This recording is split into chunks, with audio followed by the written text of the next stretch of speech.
Hastani joto thaini lukurone bagai wansogoi Bharatiya Janata Party ni taboni haste hafang samang khlaiwi tongkha o hafang ni raida tei lama phonogma kahai khenu tongkosung lukurone bagai samang khlaiwi tongkha naikol nai rokbo hakotor ni mantri bokrok Narendra Modi ni naikol mangko Bharatiya Janata Party hafang ni samang nugoi salbrum brumno hastani dal bidal thaini simi kebeng ne bodol yakare BJP bodol bai katal faika sano shalba abahane mangfle nukjaka fotikraya ashala fotikray mondol gana telia 7 nong Nilwaisi mungbai sungsa zakmani kaisa shobawa thamsisini nukhongni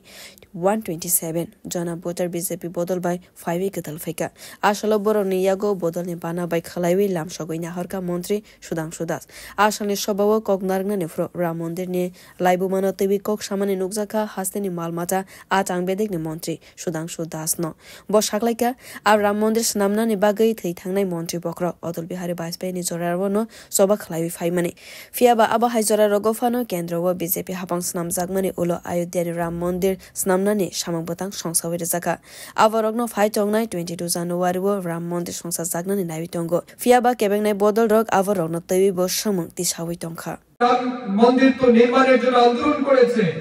ঠিক সেই সময় কংগ্রেস এবং কমিউনিস্টরা বাধা তৈরি করেছে আজ ভারতীয় জনতা party যখন থেকে তৈরি হয়েছে তখন থেকে আমাদের বড় স্লোগান ছিল অযোধ্যায় রাম মন্দির নির্মাণ করা আপনারা জানেন আমাদের প্রয়াত প্রধানমন্ত্রী অটল বিহারী বাজপেয়ী জি বর্তমানে আমাদের ভারতীয় জনতা পার্টির প্রবীণ নেতা বরিষ্ঠ নেতা এলকে আডবাণী জি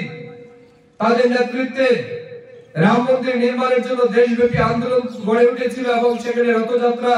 আয়োজন করা হয়েছিল যে রথযাত্রায়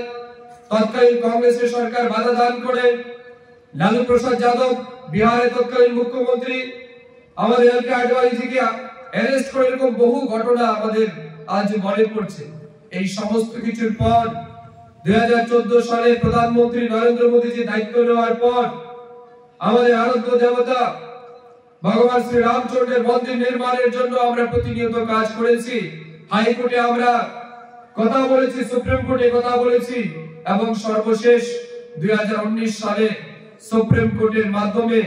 সেই ঐতিহাসিক রায় হয় যে সেখানে রামের মন্দির ভেঙে